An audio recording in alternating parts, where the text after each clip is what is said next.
All right, welcome. I am Jonnita Stanton. We have Reginald Perryman and Kashka Williams. We are TSARE. This is a There's Something About Real Estate podcast where we talk all things real estate. So, it's so cold in the D. It's snowing outside. Why everybody that watch the show, right? Everybody always be like, her face so clear. What you use? Don't get no. You ain't got to get no brand names. But you need like an endorsement deal or something. I do. I have a very simple regimen. I just really make sure I cleanse my face each day and moisturize it. Oh, okay. But if I can get an endorsement deal from one of the people that I'll use, maybe I'll go into more detail. Right. Cool. My daughter was like, tell Jaja her face good. Thank you. I appreciate you all. So we're gonna jump into winter real estate. Because that's a real conversation. People really want to know about real estate in the wintertime. Yep. It's really, so you look at the pros and cons, right? Mm-hmm. So we look at from the seller perspective, buyer perspective, and investor perspective, right? Everybody got a crazy idea why they think it's good, why they think it's bad. But then it's the reality of it because we in it every day, right? So like from the seller perspective, like all the sellers like, oh, I'm just gonna wait until spring. So, yeah. The problem with waiting until spring is everybody else waiting until spring. More competition. Yeah. It's like a beauty pageant. Mm-hmm. Yeah. You know what I'm saying? Like if you average looking, maybe a 7 or something, like you can get in a contest when it's only 3 other contestants, but then you wait until spring.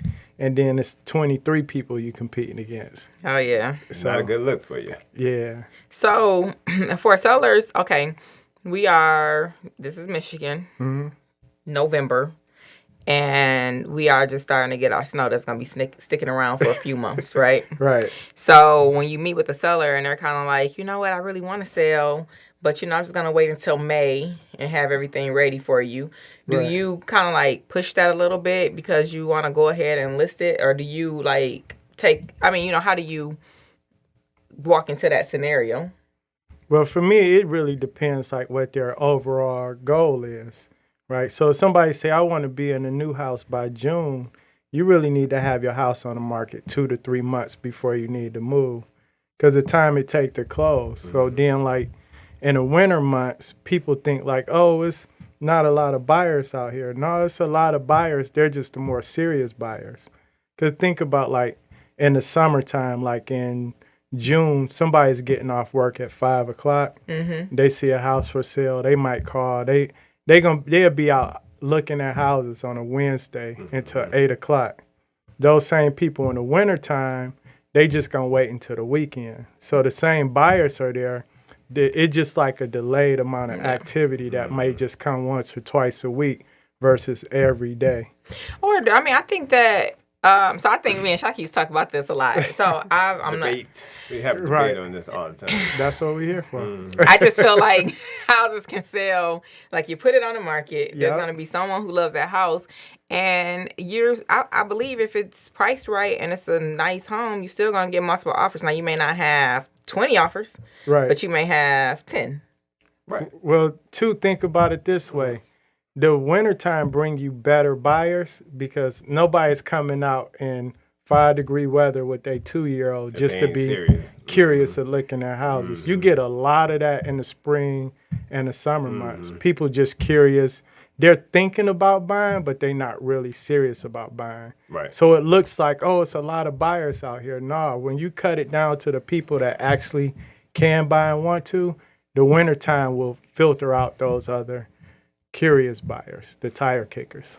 I agree with that. But like you said, if you go would you rather have 20 buyers or 10 buyers? I'd rather have multiple offers. Right. You only need one one good offer. You only need the one serious buyer. Yeah, so I'd rather have more. You know what I'm saying? So I more to choose from. If you got one person, one serious buyer for sure. Right. But the way that this market is set up and the way that these buyers are set up and the way these loan officers are set up with their pre-approvals, I need the more the merrier. You know what I mean? Right. So that's our debate used to always be, so I think the numbers, you will answer this question more, but my opinion is that it slows down some. You know what I mean? It's not quite the same movement that you have in the spring and summer. I think it's more action, but not really more activity. Gotcha. In the spring and summer, because again, you're dumping on all of those curiosity buyers, people that got their tax returns, people that's just because they got more room to move around. Right. So here in Michigan is different than other parts of the country that don't have the weather changes like we do, right? So again, right now it's about to get dark at 4:30, 5 o'clock. I don't want to go out and look at a house, especially if I'm not serious. Yeah, I was just having a conversation with one of my buyers. We're going out tomorrow, and she's like, let's meet at 4. I said, okay. No, she said 4:30. I said, okay, we got 1 hour of daylight. Right. 1. So, but, you know, we're going to go find a house. Yeah. And we're going to get a house under contract. But for me personally, I write a lot of contracts during the winter. Yeah. I do.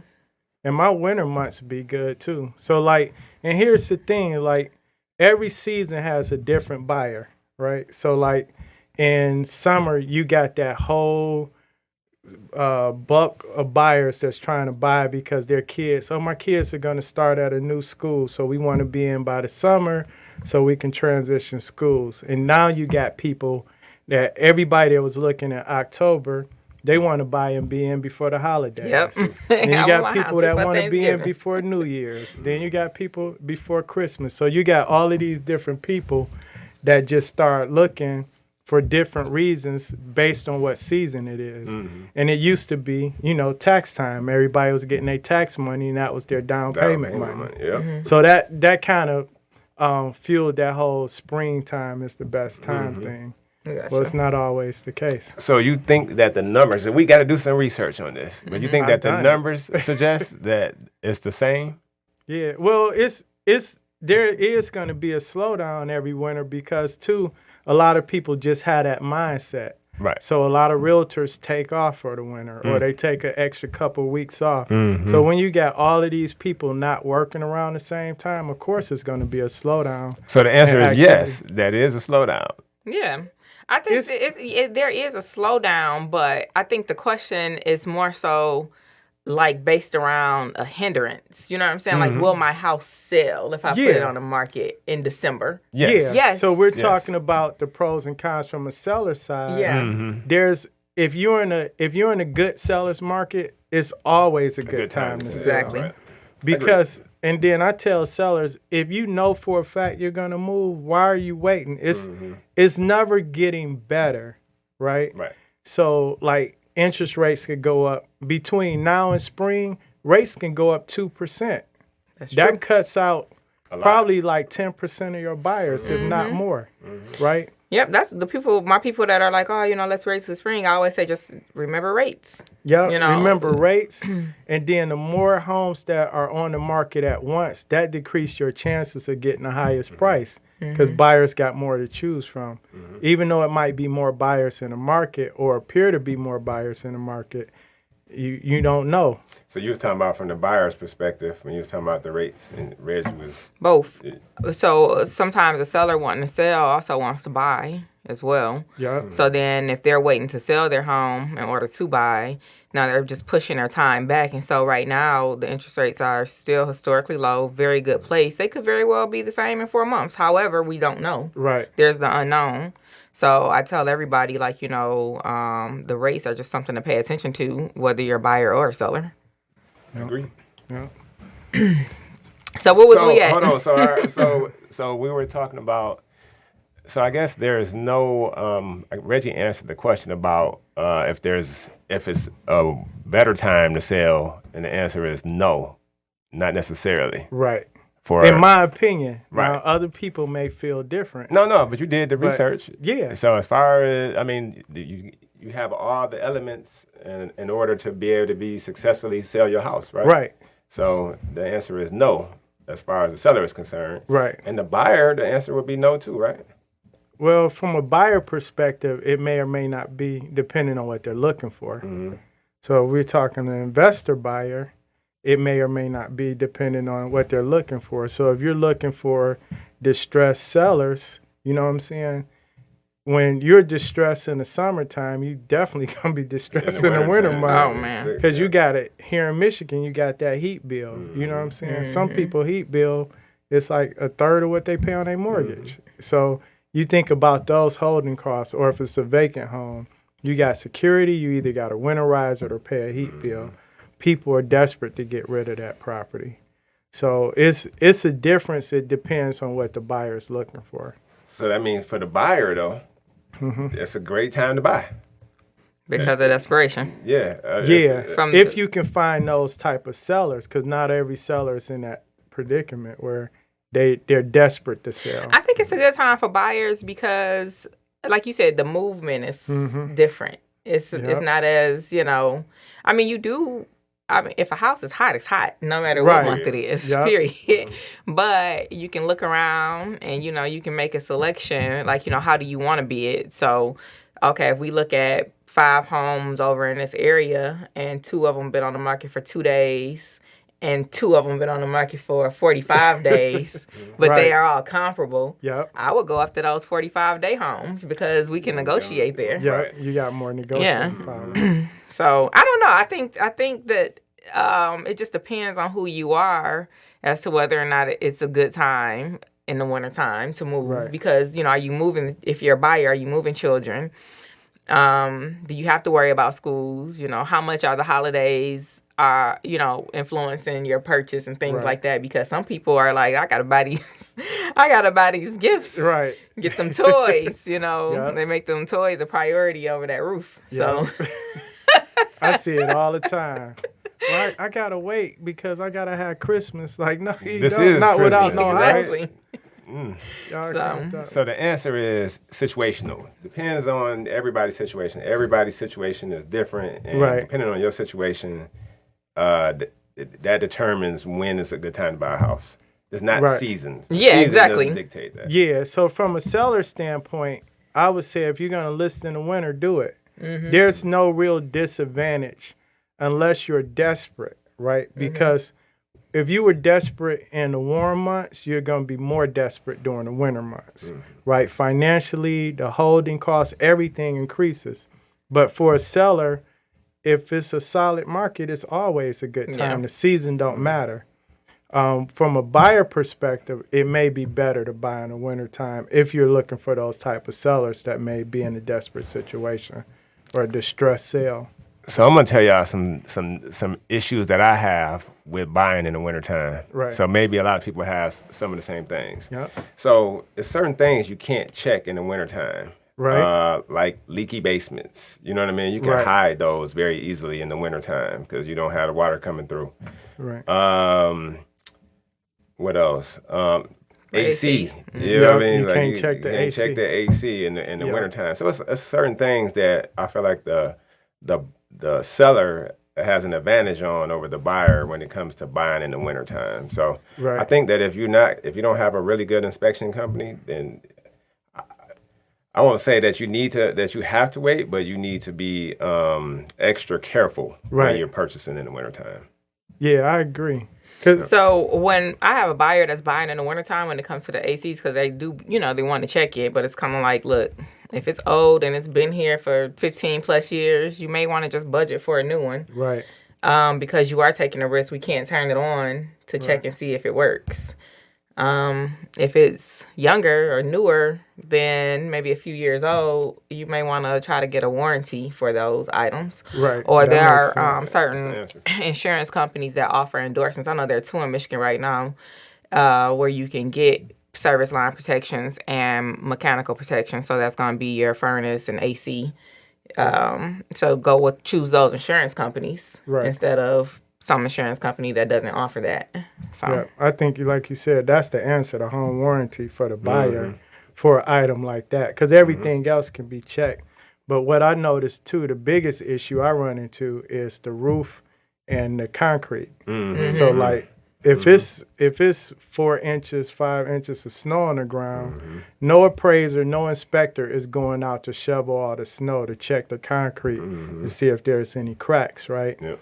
Then when everything thaws out, then you're looking at it like, damn, this is a big ass gap, right? Yep. Yep. But then the roof covered in snow. Most inspectors not gonna climb. They'll climb on the roof during the other months, but when it's full of snow, it's not likely they're gonna climb on the roof. They'll look from the inside to see if there's any leaks, but them shingles can be old, like on their last leg. So it's hard to really determine. So you may have to wait until a day when it's, maybe it's thawed out, snow. but you can't. There's no guarantee with that. Right. Yeah. So I agree with you on that. Okay.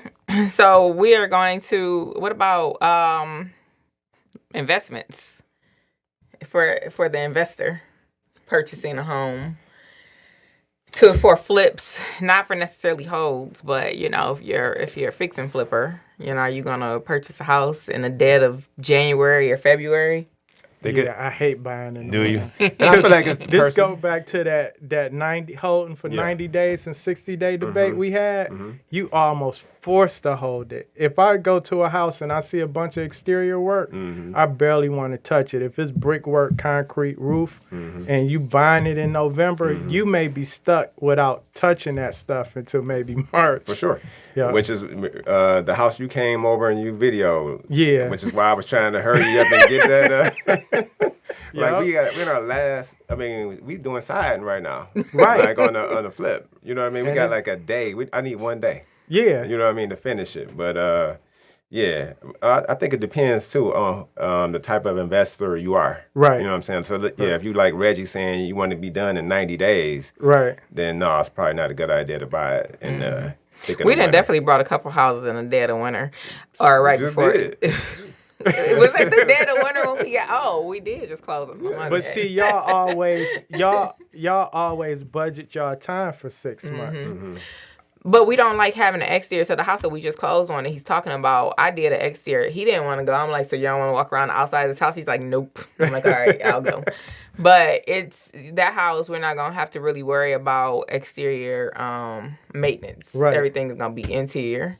But that house that we did in Taylor and on Syracuse, so we bought this house a few years back, and it appeared to be, solid. Like, we don't have to really worry about too much on the outside, but we weren't paying attention to the garage. Yeah. So we get, I think, through the rehab, get a buyer, and then we have to paint the garage over or something. No, we were paying That's attention to the garage. That was FHA. That was an FHA deal because we would have been fine conventional. But it had chipped and peeling paint. Right. But I'm just saying, when I say we weren't paying attention to it, I more so mean it wasn't a factor having to do scraping and painting. Right. And I think from that we just decided we're just gonna do siding from here on out for those. Yeah, because siding is easy, but that's another repair you can't do when it's below a certain temperature and it's wet. Yep. You can't scrape and paint. So that hurts a lot of people. Yeah. Agreed. So like my flip now, that's why I want it to be done in October and on the market in November. So when we got an offer the first week of November, the inspector came out, then I know exactly what repairs was needed. But I made sure I went through the exterior first, all the way around. We got a little bit more tuck pointing to do, but we can do that. But if it was like the whole porch, I would be like, no. But so you just stuck with your interior work at that point. But yeah, it's hard for investors. Here in Michigan, it is. Yeah. And like you said, cold weather. It depends on, the type of investor you are. Right. Because, again, you said if you can find distressed sellers in the wintertime. So you can get deals in the wintertime. Yeah. So I would factor in what would my holding cost be from November to maybe March. And I would try to discount that sales price by that amount. For sure. So I would factor it in that way. If you can't negotiate it down, then you're just going to have to eat that from your profit. Right. Yeah. If you're holding on to it long. He already factored. Because if you got a house where like... You're saying going into... So that would be part of our buying strategy. Yeah. Exactly. Yeah. And you are more likely to get that price during the winter months. Because let's say you got a house where like... Let's say the roof is real bad, it's terrible, and it's even leaking. Well, you can't really do much on the inside if the roof is leaking on everything, right? So you have to address the roof. So you got to wait for that one particular day when there's no snow on the roof, when your guys can get up there without killing themselves, and the temperature is right to redo that roof, right? Now you can go in and work on the interior, then you can address the other exterior stuff later. We have that issue right now. Y'all got a lot of issues We got right that now. one, right? What? Huh? What's the issue? A roof, because we're gonna redo the roof. So On the same one? Oh yeah, that's crazy. We wasn't gonna redo it at first, but now we are. I be getting updates on the show, y'all. Yeah.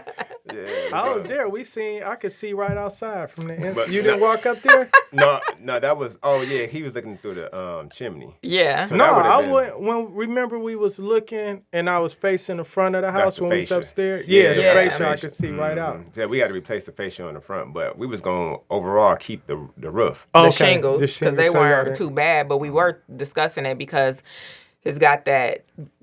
That got dip. a- Remember the- that part in yeah. the back where we seen the dip where the wood was? Yeah. They tried to. What they try to do?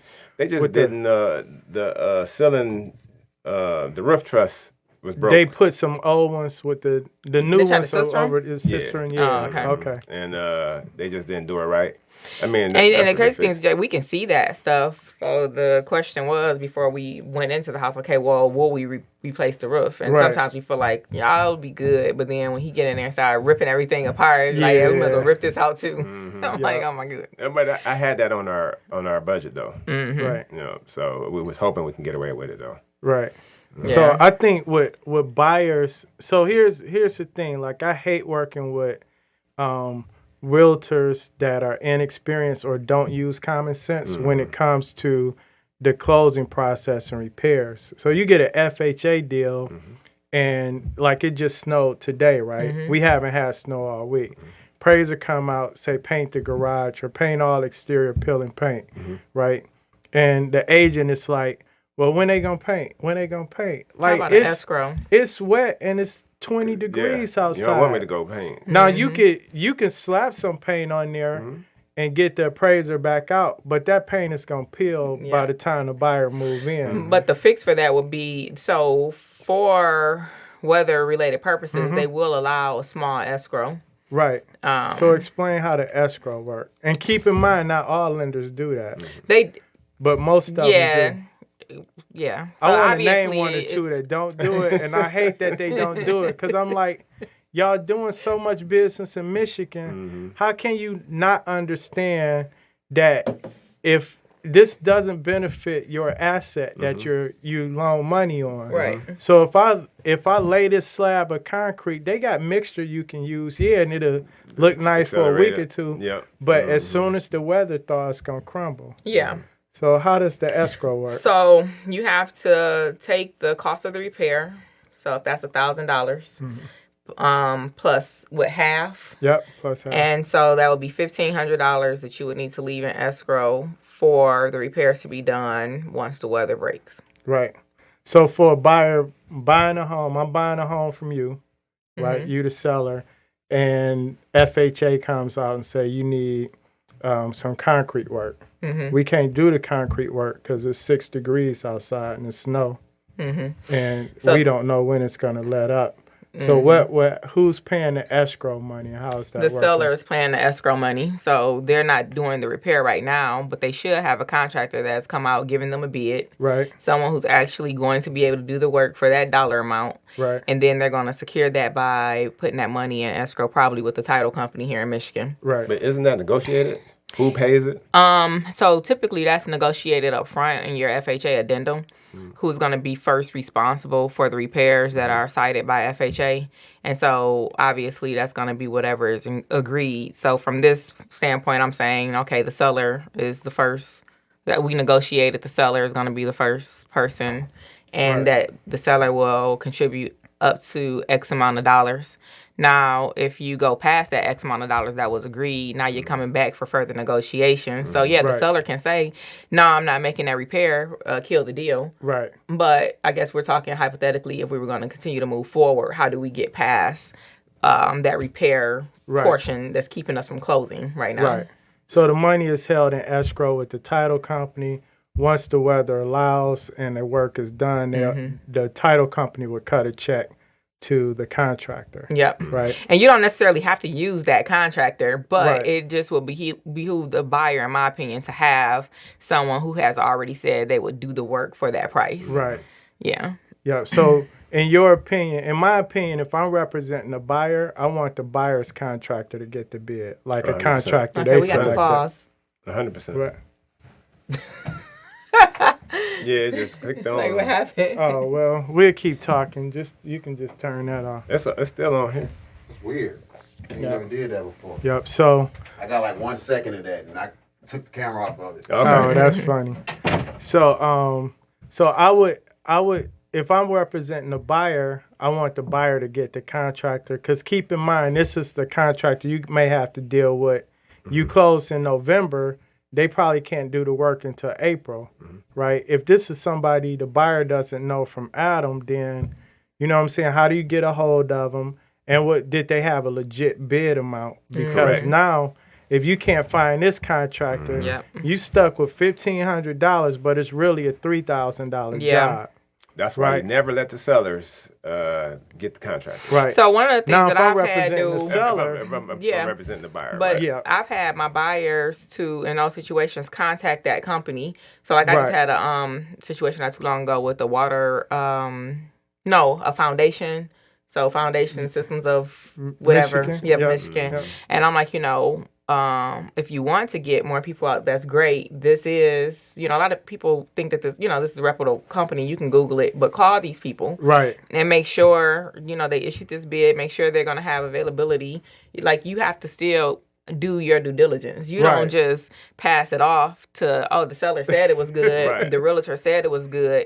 No, here's the information. I want you to also get confirmation so Right. that you're comfortable as well. Yeah. So let's backtrack too. When you say like the escrow and the FHA repairs, a lot of times people assume that the seller has to pay that, but FHA don't care Not care who who does pay it. repairs. They just want it done prior to closing or put in escrow. Mm-hmm. And the seller is not necessarily paying it; it's withheld from their proceeds at Yeah. the time of closing.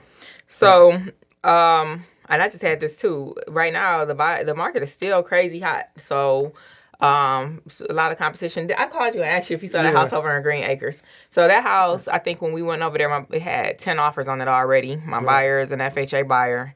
And I knew they probably would have some cash and conventional. Can't really Right. compete with cash, especially if they're coming through the roof too. But you can compete with conventional. So I just told her, I said, hey, if you're comfortable, you may want to offer a small dollar amount that you wouldn't mind being responsible for. Right. And she was just like, I'll do 500, Right. and that was cool. And she did great on her offer, but she got outbid by like 2 cash offers. They ended up with 20 offers on this house, and this is Yeah. 3 days ago, y'all. So, $500 ain't gonna get you much. well, the house didn't. The house, Well, yeah. the house was in good repair, so the odds that FHA would actually come back and cite any repairs were slim. I didn't see anything that, Right. you can pretty much tell. Mm-hmm.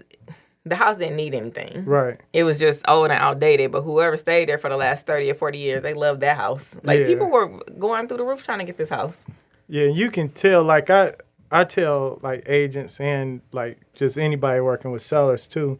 Like the agent should have an idea what FHA would look for in a Yeah. house, because a lot of people, when it come to like repairs, and we're talking about buying in the wintertime, a buyer might say, "Well, I got $1,000 towards the repairs," because the biggest concern most sellers have when selling is, I don't want to accept FHA because they're gonna Yeah, make me that's do it. extra, Mm-hmm. right? Well, it's not extra, just meet FHA guidelines. But Yeah. some conventional lenders, Do the same. the They will do the lender same can thing. say the same thing, right? But if the buyer relieves some of that stress and say, I'll take care of the first 1,000, if most sellers say like, oh, my house is perfect anyway, so it don't matter. I just don't want to deal with it in case. Well, the buyer's saying, well, in case I'll offer this 100%. and I'll take care of the repairs. The issue is, who you letting to choose the contractor if the repairs come up? Right. Right. I mean, I just did that. So No, I just, that's a question. Oh, Yep. who you gonna let? So it depends on So whose it's side your you on, buyer, right? right? It's your buyer, Right. Jonnita seller, And right? I'm on my buyer's contractor if I'm the buyer's agent. Right. And First she of gonna all, want her. I'm not gonna be doing. We cannot be on the opposite What side if, of the table. what if the repairs got to be done prior to closing? Then I'm gonna. So me personally, I still want my people doing it because I don't trust the other people. Some people, like the seller, might get somebody in there for a discounted individual to do the repairs. I never trust the sellers or the other side. I don't care what side I'm on. I want my side to have as much control as they can. All right, so let's go into this, right? Give me your opinion first, and then My opinion. What was it? What was the question? Ask me again. If is whether you're on the list side or buy side, and let's say you're on the buy side, and the buyer is going to be responsible for doing the repairs. It's not an escrow situation, but they have to be done prior to closing. What contractor are you using? The buyers. The buyer's contractor. So if the buyer is going to pay their money for the house that they're ultimately going to end up with which is why they're paying their money. Right. They're going to choose the contractor that they want doing the repairs. Hold on. Okay. Reg, you changed the scenario a little bit. Hold on. No, I just changed it for her because I just want to get her okay. answer on I got that. you. So the buyer's contractor. Yeah. All right, and you're gonna get permission from the seller in writing that's gonna hold the buyer harmless for the work that the contractor's doing. Absolutely. All right, so you're getting permission that they can go in, do the work, and coordinate, and the seller's gonna be available, right? What happened if that work don't pass inspection? They got to come back. The buyer got to send that person back.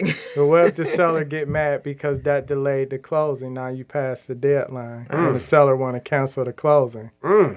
Because it's the buyer's contractor. Yeah, it's definitely. It's the buyer's fault. They hired the contractor. They paid them.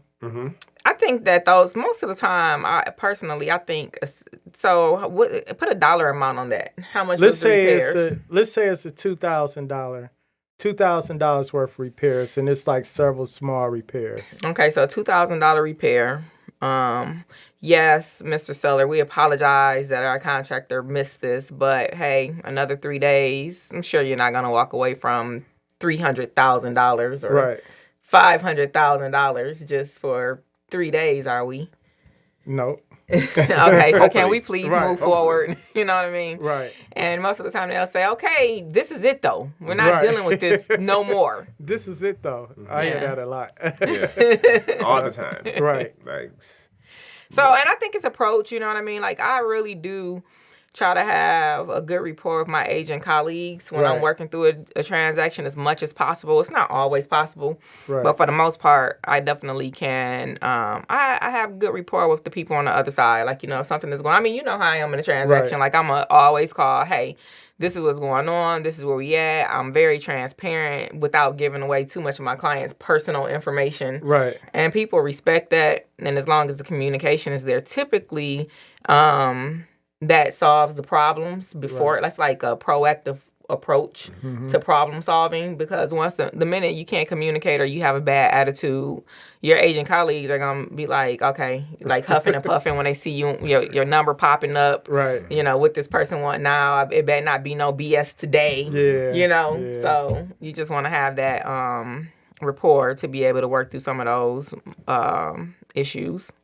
So do you think, let me ask you this too, thinking about agent colleagues. So, like, do you ever have a time where maybe the buyer, it's a co-op deal, the buyer is being unreasonable or your client's being unreasonable, thinking about you representing the seller, right?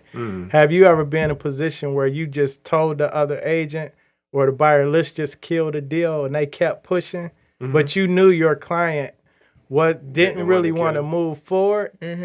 But you suggested they kill the deal. Like, it's been times where I tried to hint to the other agent, like, let's just kill it, because everybody's being unreasonable in the deal, but everybody want to keep going back and forth over petty stuff. And you like, let's just kill the deal. Because sometimes that happens. No, I'm trying to save a deal. No comment. I mean, I try to save the deal, but like, sometimes it do be like you hanging on by the skin of your teeth. Right. It's almost inevitable that it's probably not going to close, or if it is going to close, it's going to be like 60 days from now. Yeah. I mean, if it's something crazy, like, you know, you're going to have to restart the process over, then Right. I agree. So I get deals. So this happening a lot with investors, and we talking about selling in the wintertime, people not paying their rent.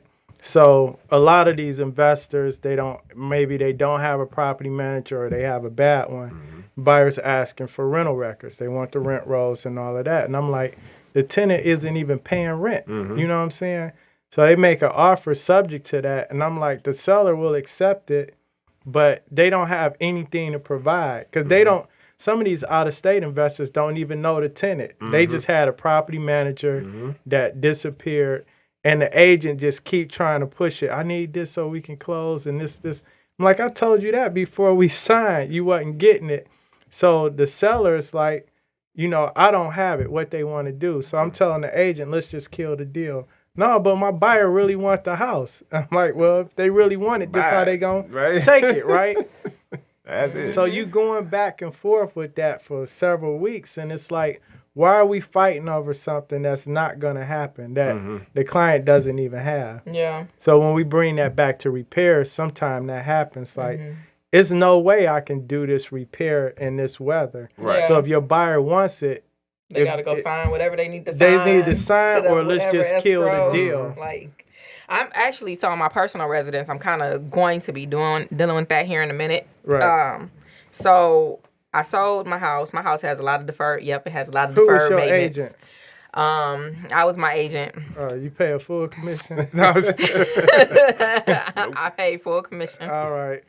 To myself, and the buyer has no representation. However, I told them one of the things that came up was repairs, and they're asking me as a seller, like, should I get a private inspection? And I'm like, hey, this house needs a lot of, it needs stuff. You probably want to get. She said, well, should we just trust you? I said, don't trust me at all. I'm like, trust your inspector. I will tell you everything that I know that's wrong with this house. And some of the things that are wrong were things like my decks. I have 2 decks on the back of my house, and they need to be tore down. And when I walked them through the house, I said, these need to be tore down. Right. You need to get them out of here, put in a patio or rebuild this, do something, but this has to go. Right. And if you want the house, this is going to be something that you have to deal with. So, but it's coming back up again. So, I think FHA, the appraiser, he didn't flag any repairs, but when the city came in, they said, these things have to be done. Right. And so, they're ultimately going to probably have to go down there and get a temporary C of O. Right. So that they can move forward with that transaction. You don't have that in every city. Right. That's a city by city thing. I only know a few cities that do it, though. Yeah. Around here, you got Taylor and Ellen Park and Wyandotte. All them downriver. Everything downriver. Southfield has one. Yeah. If it was vacant. And Park has it, too. I think if it's vacant, it had to be registered. I don't think Oak Park has it, no. And Lincoln Park is an exterior only. So you got a lot of Detroit goes back and forth from year to year. They used to have it, Yeah, sometimes they have it, sometimes they don't. They still have their pre-sale inspection, but it's not mandatory no more. Exactly. Right. But you can go down there and pay for it, but it's not mandatory unless in order to close. You buying a land bank house. Yeah. Or you doing like cash, you renting, Right. You're renting the houses out. So but I think that to me, as a seller, I guess that would be one of the biggest cons for the wintertime. Having to have repairs that need to be done, right. And then maybe having a buyer who's not reasonable to negotiate, those repairs if they can't be done. Mm-hmm. Yeah, and that's why you have to know up front. Like, if you're dealing with somebody that's experienced, they can tell you, look, this going to come up on the inspection. It has to be done. We need to come up with our solution before we even put it out on the market. Mm-hmm. Or you with the buyer, like, look, this has to be done.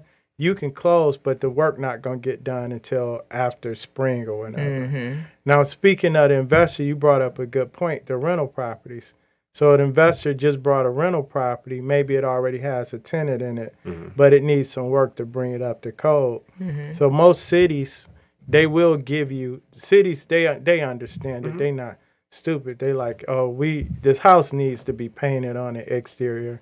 You can't do it until we'll give you 6-month extension or something like that. So I think investors need to understand that too. Yeah. No. Look, it's not just experience. I'm going to say good.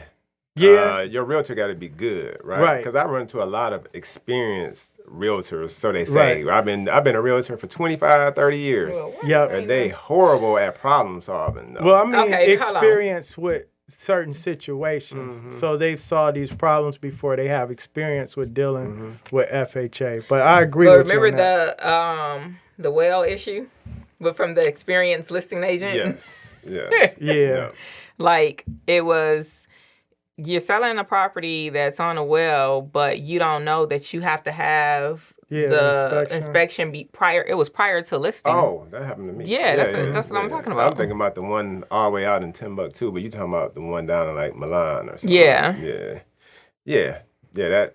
Yeah. Or how about agents that take a listing and it's on septic and they don't even know. They just list the property. Yeah. And then it's like, oh, I didn't know it was on the septic tank. Yeah. And you're like, Depending on where you at, I won't always blame that on the agent. no, the agent should Depending- know that. You just ask the seller. Yeah. I mean, Are those you- sellers, you be dealing with some of Sometimes you them can sellers almost be- tell though if it's like some areas you just want to.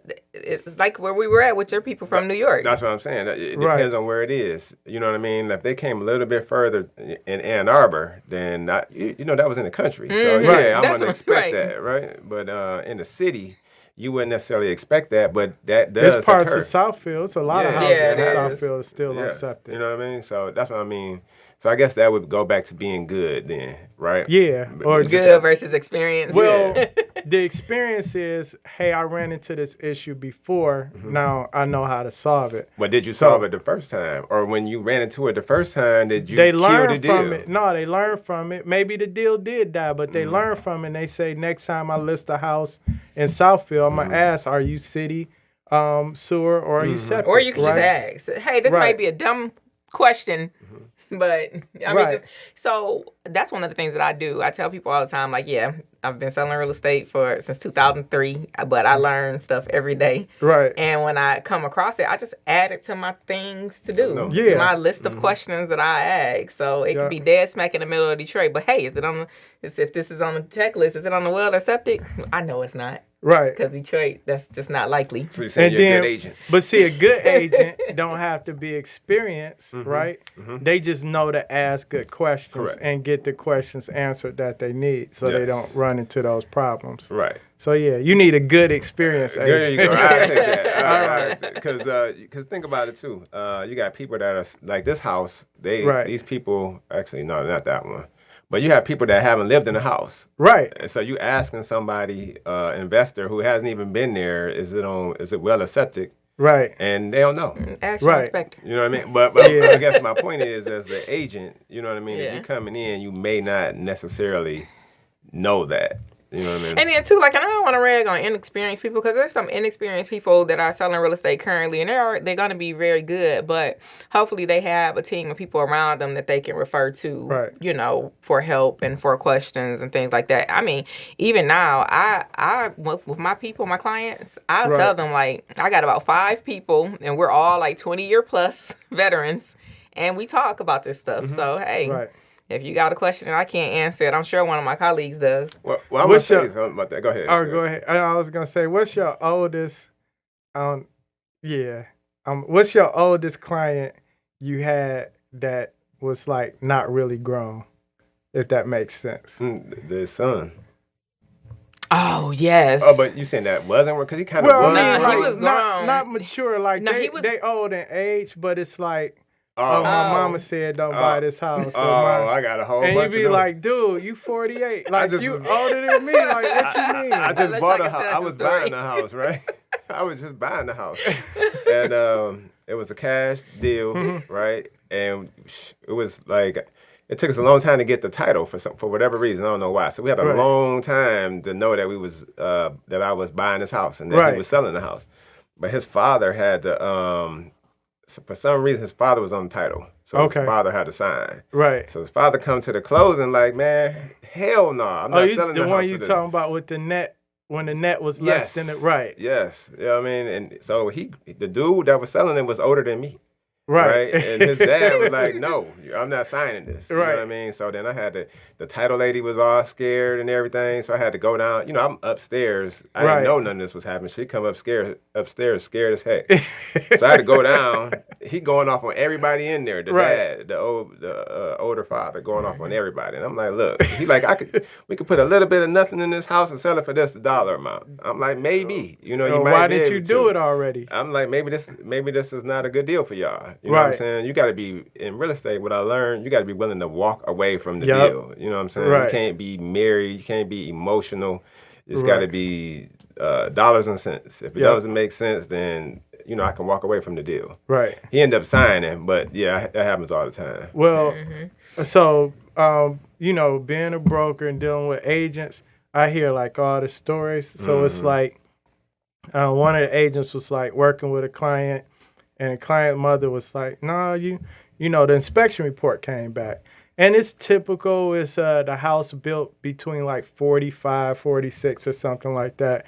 So it's typical 3-bedroom ranch style home. Inspection report came back.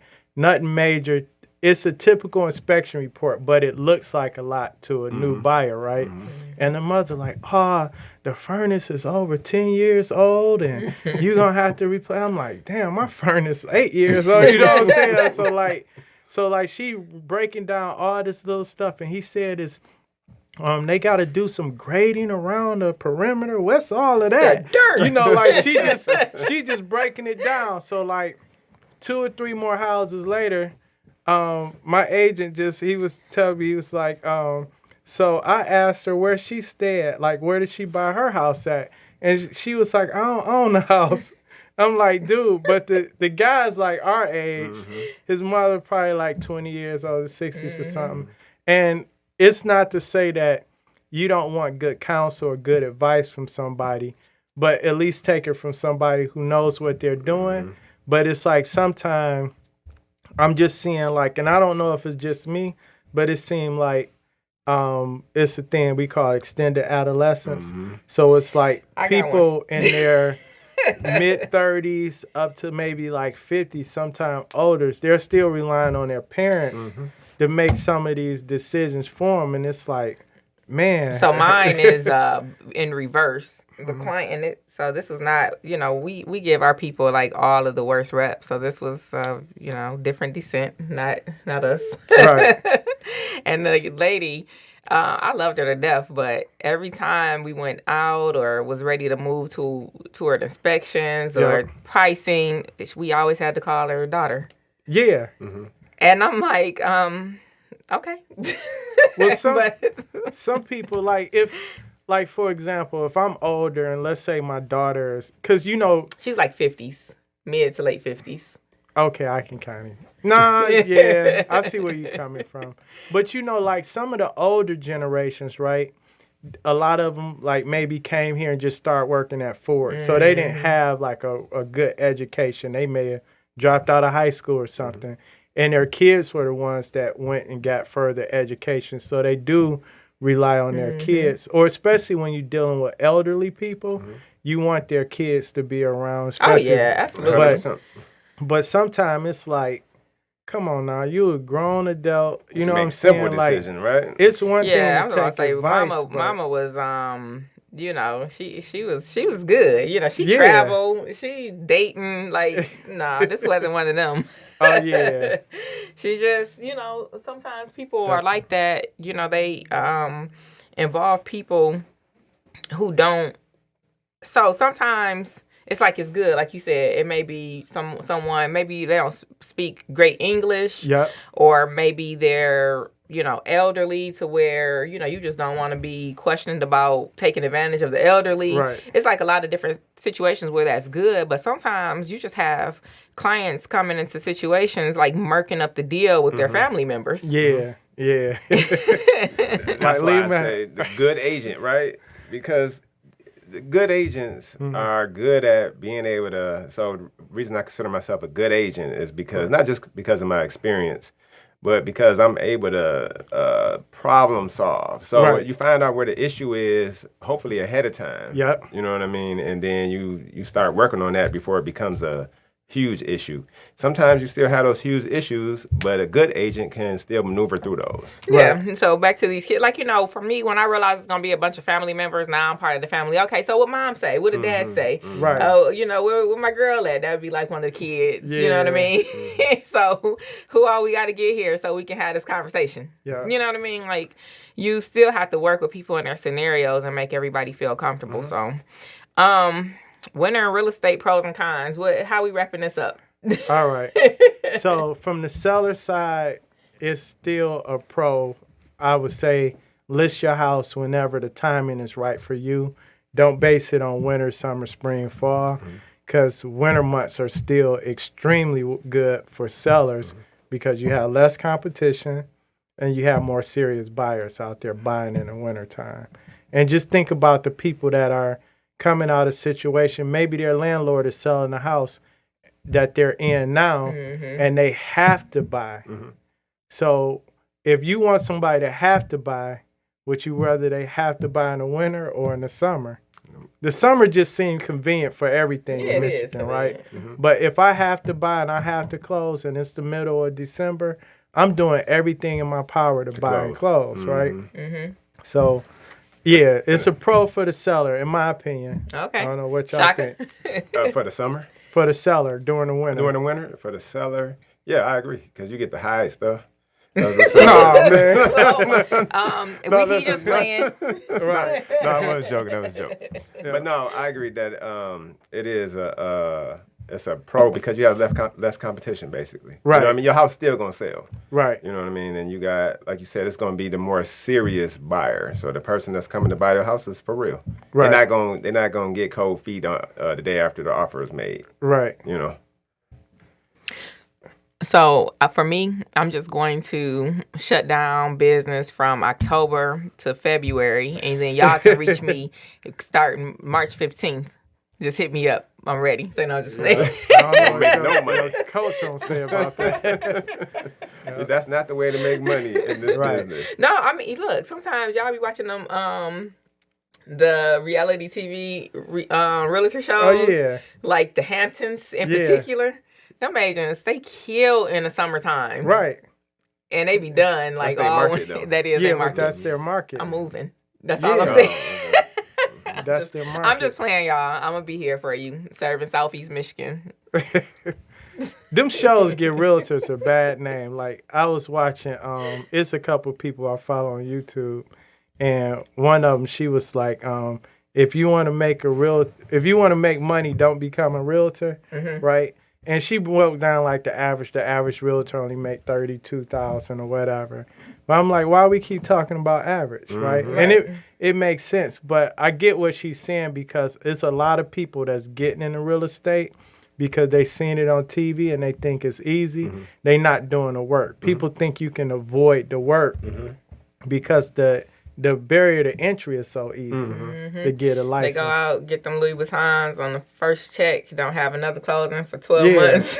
Or they just look good or they got a second job or something like that. But the average is the average because it's so many licensed people that don't even practice real estate. Makes That's it lower. true. Right. Yeah. All right, pros and cons for the buyer. I think that pros for the buyer is going to be, potentially longer time on market. So more negotiating room, not having to win the bid Right. per se. So when you're winning the bid, you're like, throwing everything you got out there. No, but you're asking, is it a pro or a con? We at Right. the end. Yeah, so I'm saying to me, it's a pro for the buyer. 'Cause okay. then you can avoid trying to win the bid. You can maybe step back and, be able to negotiate a little bit more, I'm neutral on the buyer. On It the just buyer depends. side? Yeah, it just depends on the situation and the circumstance. Because certain things, like I said, depending on, we got to remember, buying a house is most people's largest purchase, right, in their life. And you want to have all the information that you can. And you just don't have all the information in the winter. Right. So that's why I'm saying it's neutral. Okay. So, but a little bit more on the con side. Yes. Yeah. If they don't have to buy right now, you would say don't. Yeah, if you don't have to buy in the winter, I think the spring is the best time to buy. I think you find out the most information about the house. Right. leaks, water coming in, That roof, makes sense. concrete, basement, everything. Right. AC, heat, you know what I mean? Everything is exposed. Yes. Right. I agree. Grading issues Yeah. that, like your client was talking about. So, yeah, I'm neutral. All right. What For you me, say? I think it's for the buyers, it's so unless you're finding like a distressed seller, it can be a con because you got to factor in. Some people just don't like moving in the wintertime.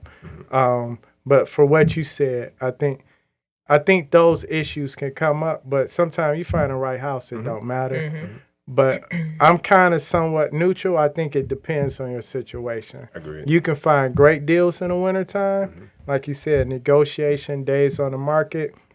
But you run into other issues. You're likely to have more closing delays. But one of the things I would say, too, is you can find not only desperate sellers, you can find like desperate loan reps. Everybody's pushing to trying to get your deal closed before a certain deadline because they know they're going to shut down and go on vacation or something. True. Right. It's true. But I'm somewhat neutral on the buy side. Seller side, I'm pro. Buy side, I'm kind of neutral. Depends on the situation. I agree. I'm pro both. All right. All right. So that is a wrap. All right.